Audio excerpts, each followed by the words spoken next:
안녕하세요. 도르트문트를 사랑하는 남자 꿀루트문트 꿀문입니다. 과거부터 현재까지 도르트문트는 세계 정상급의 선수들부터 그에 못지않는 걸출한 유망주까지 정말 다양한 스타 선수들을 배출하고 있습니다. 오죽하면 도르트문트를 거쳐간 역대 스타 선수들로 스쿼드를 꾸리면 웬만한 빅클럽 부럽지 않다는 반응도 있을 정도인데요. 오늘은 도르트문트가 유망주들을 선택한 이유와 도르트문트가 어떻게 그들을 세계 정상급 선수로 만들었는지 알아보는 시간을 가져보겠습니다. 과거부터 도르트문트는 재정적으로 안정적인 구단이 아니었습니다. 도르트문트가 소속된 분데스리가는 독일 리그의 과도한 상업화를 방지하는 차원의 50+1이라는 규정이 존재하는데요. 구단과 서포터즈 사이에 형성된 강한 유대감을 지키는 대신 외부 자본 유입을 통한 금전적 이득을 포기할 수밖에 없었습니다. 다만 구단과 팬의 유대감을 중요시하는 독일 리그 문화와 더불어 도르트문트의 한스 요하임 바츠케 CEO는 인터뷰를 통해 도르트문트의 서포터들이 더 이상 팬이 아닌 고객으로 여겨진다면 그것은 우리에게 커다란 문제가 생겼다는 근거일 것이다 라는 발언을 하며 사실상 50+1 규정을 지지하는 입장을 보였습니다. 이런 상황에서 도르트문트는 2004년에 들어서 큰 재정 위기를 겪게 되고 이름값보다 가성비를 극대화하는 정책을 펼치게 되었습니다.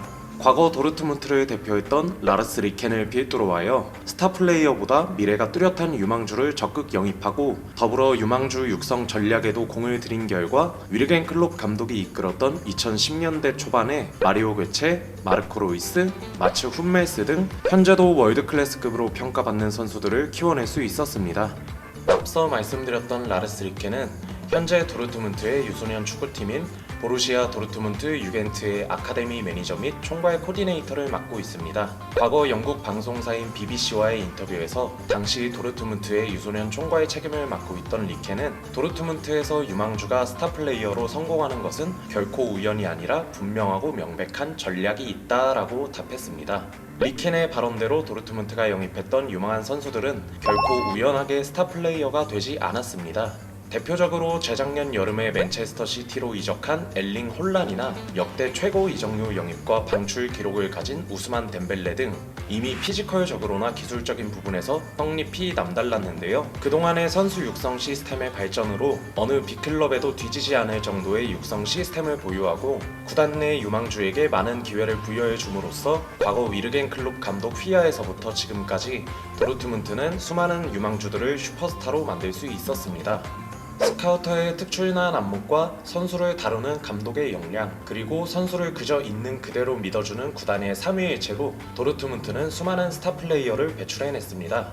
과거 위르겐 클롭 감독이 지휘봉을 잡던 시절 도르트문트 유소년 육성 전략 성공의 산 증인이었던 마리오 괴체부터 현 도르트문트 단장 제바스티안 켈로부터 주장 완장을 이어받았던 마츠 훈멜스, 루카스 바리오스의 공백을 완전히 지우고 현 세계 정상급 골잡이가 된 로베르트 레반도프스키까지 클롭 감독 산하에서 우승을 맛보고 큰 인기를 얻게 된 그들은 구단에 등을 돌리고 새 선수 모두 라이벌팀인 바이에른 뮌헨으로 이적하게 됩니다. 당시 도르트문트 팬들에게 이 새 선수의 이적은 엄청난 충격을 가져다 주었고 심지어 도르트문트 유스팀에서부터 성인 무대까지 올라와 구단의 프랜차이즈 스타로 점찍어지던 괴체는 2012-13 시즌 UEFA 챔피언스 리그 결승 직전에 뮌헨의 바이에르제시로 이적이 확정되어 많은 팬들이 괴체의 이름과 등번호로 마킹한 유니폼을 찢거나 불로 태우거나 괴체를 유다라고 부르며 엄청난 분노를 표출했습니다. 앞서 언급한 새 선수 이후에도 도르트문트에서 스타 플레이어가 되며 빅클럽들에게 눈도장을 찍고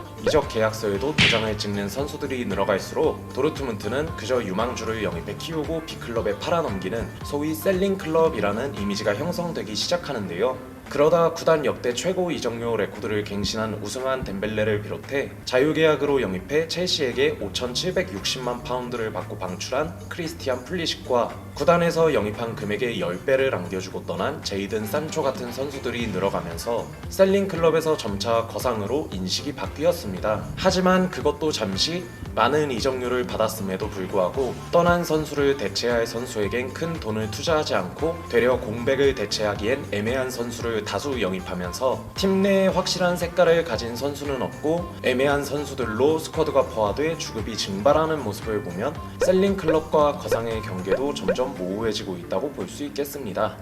오늘은 도르트문트가 유망주를 육성하기 시작한 계기와 어떻게 그 많은 유망주를 슈퍼스타로 만들었는지를 알아봤습니다. 미래가 밝은 유망주를 육성해 걸출한 스타 플레이어로 만들어 큰 수익을 얻는 것도 좋지만 지금까지 얻은 큰 수익을 바탕으로 이제는 팀 유스 선수들과 유망주들을 스타 선수로 육성해 리그 내에서 다시 한번 우승 경쟁을 시도하고 더 나아가 국제 무대에서도 유럽의 빅클럽들과 경쟁을 도모하길 바라며 지금까지 도르트문트를 사랑하는 남자 꿀문이었습니다. 감사합니다.